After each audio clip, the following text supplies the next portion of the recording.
Assalamualaikum warahmatullahi wabarakatuh. Alhamdulillahi rabbil alamin. Wassalatu wassalamu ala asyrafil mursalin Sayyidina Muhammadin wa ala alihi wa sahbihi ajma'in. Amma ba'du.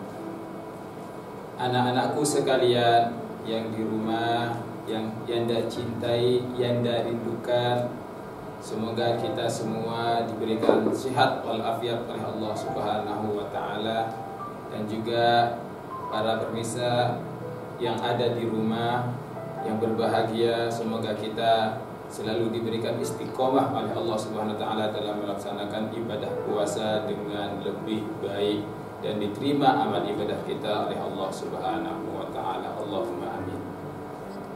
Anak-anak yang Yanda cintai, ada beberapa hal yang harus kita hindari di bulan Ramadan, di bulan suci, di bulan yang penuh rahmat, yang penuh ampunan, dan di bulan yang mana Allah Subhanahu wa taala bukakan segala pintu ampunannya, dibukakan segala pintu rahmat, rezeki dan ampunan dari Allah Subhanahu wa taala.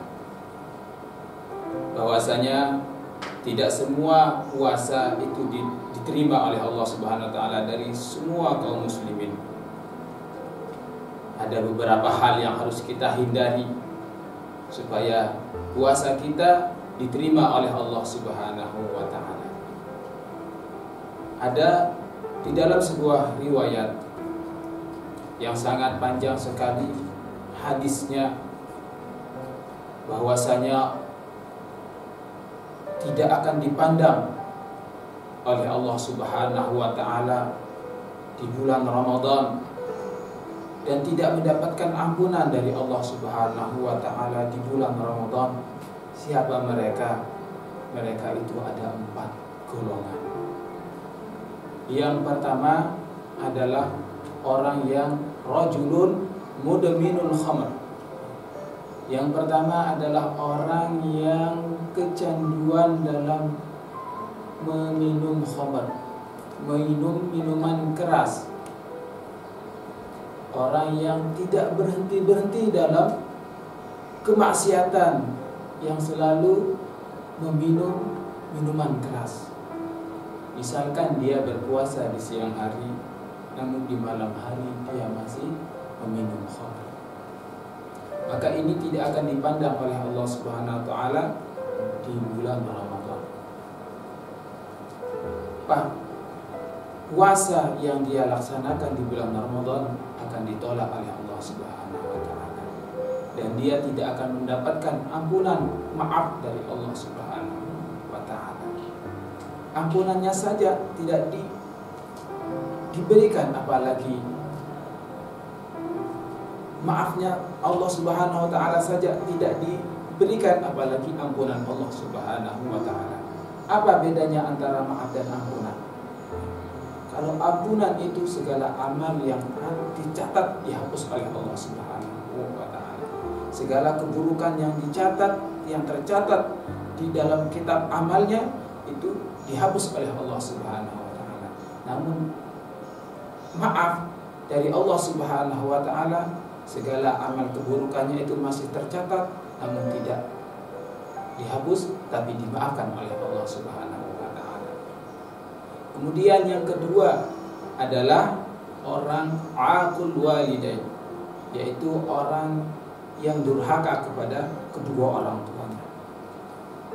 Durhaka kepada orang tuanya itu tidak mendapatkan pandangan dari Allah Subhanahu wa taala, tidak mendapatkan ampunan dari Allah Subhanahu wa taala.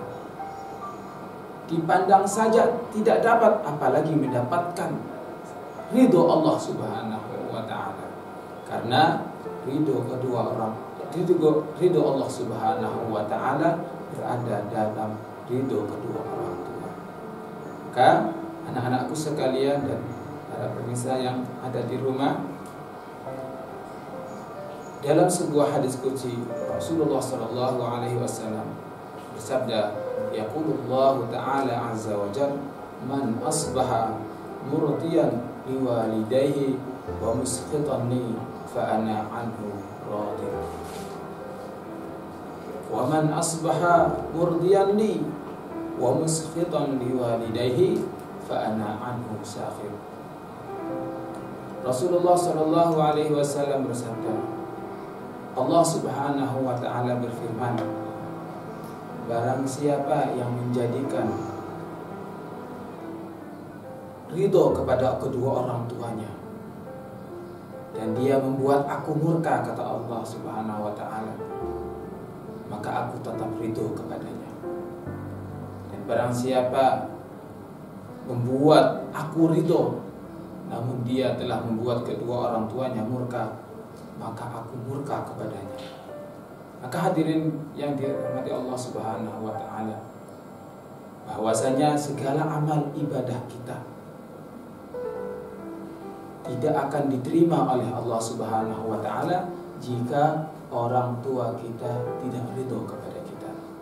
Jika kita berbuat durhaka kepada orang tua kita, maka segala amal ibadah kita, sholat kita, puasa kita, zakat kita, sedekah kita tidak akan diterima oleh Allah Subhanahu wa taala.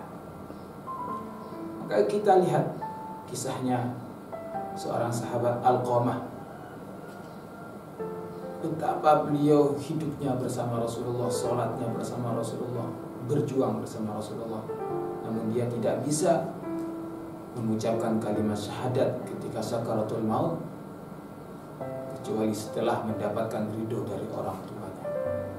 Maka hadirin yang dirahmati Allah Subhanahu wa taala, harus kita menjadi anak yang berbakti dan tidak ada halangan sedikit pun untuk kita berbakti kepada orang tua, baik ketika kita dekat bersama mereka maupun kita jauh bersama mereka.